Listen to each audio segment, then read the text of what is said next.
Well done with this horse. I know Bono had a bit of a chat to you out on the track, but he's been going really well. I wasn't too happy with you last Saturday night because my horse was following you and you knocked me over on the home turn, but the way your horse recovered and he hit the line, he certainly put the writing on the wall that a win wasn't too far away.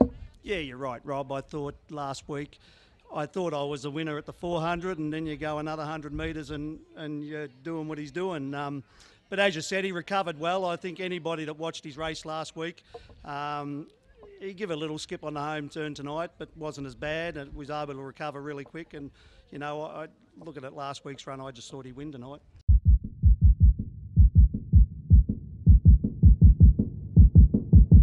He's obviously a very exciting horse, a beautiful mover, and where to from here? He's probably there's a $100,000 Caduceus race coming up, Rob, in about I think it's on the 30th this month. So providing he pulls up okay and gets through everything mentally and physically, that's probably his next aim. Yeah, well, that's the Victorian Harness Racing Club Caduceus. It's a new race that's been put on. The club have been working very hard alongside Harness Racing Victoria to continue to promote some top feature races, and we're very proud as a club to be involved in that, and pretty exciting to know that your horse is aiming for that race. Yeah, no, I didn't. I actually didn't spot the race myself, Rob, but it was pointed out to me during the week, and it probably just worked out in perfect timing. But like I said, the horse will tell us a little bit. He's, you know, it's been a big 10 months since he last raced. A lot of water's gone under the bridge, so we'll let him tell us. But you know, touch wood, everything seems good, so everything will stay that way. Just before we go, Rob, I'd just like to thank Len Trelaw. Len's done a lot of work with the horse. He does a lot of back treatment and things like that, so I'd really like to thank Len.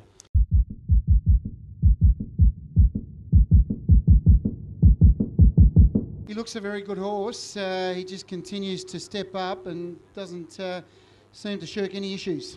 No, he's sort of probably feeling better all the time, and obviously he hasn't had to do it too hard yet, and he's managed to get on the fence each time, which is a big help, but he definitely feels sharper, and just like he keeps improving, so fingers crossed that's the case. Okay, he's obviously having a look at the Great Southern Star possibly? I hadn't really thought of that yet. You know, I'm not sure if they'll chuck him in there, sort of, yeah, probably not, but maybe after tonight, and you know, Andy and Norm might decide that, you know, they may, but yeah, probably not at this stage.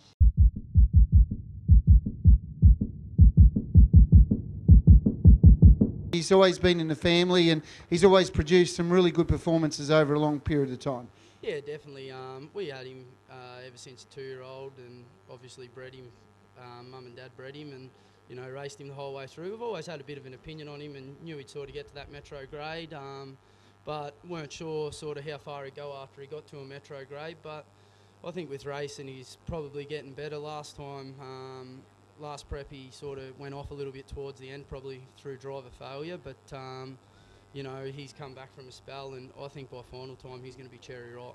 Tell me, there was a period where he had a long time off and he came back from a long spell at one stage? Yeah, he's actually bowed his tendon twice, so for him to actually get back to the races has been a huge achievement in himself. But yeah, he bowed his tendon at the end of his 3-year-old career, and then I think he won 3 and then bowed it again, and he's come back since then, and touch wood, everything's right at the moment with his legs.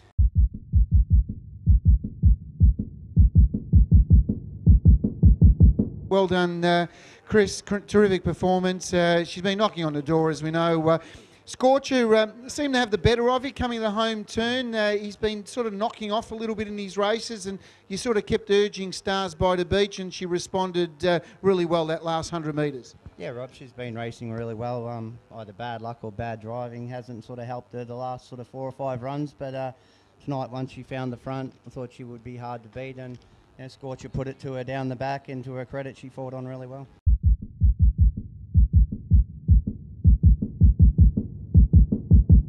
I looked at Have Horse Will Travel and McGlovern. I mean, both of them were involved at different stages of the race in a little bit of a burn tactic throughout, but their ability to come back and relax for you throughout the run, is that something that you teach at home, or is it something that the horse is just smart enough to work it out? I need to now start to relax. Yeah, no, some of them are, they won't work with you at all, and it's sort of hard to teach them that at home, but they've just got the best temperaments, and they're actually half brothers, so it's funny, and they're just the most beautiful horses to do anything with, and they've just got the gentlest nature, and they love a cuddle, and they're both identical in that way, and it's a pleasure to have them in the stable and a pleasure to bring them to the races, and it makes your job a whole lot easier when you've got horses that want to work with you, and they are two that do, and they've got speed, and like you said, they come back to you, so they've got strength, but they're definitely great horses.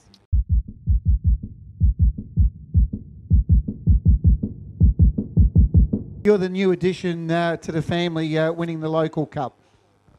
Yeah, no, it's good, Robbie. I grew up, practically grew up my teenage life with David and Colleen Aiken, and he's probably to this day one of the best trainers going around, best trainers that I'll ever see. So I probably owe it to him a lot.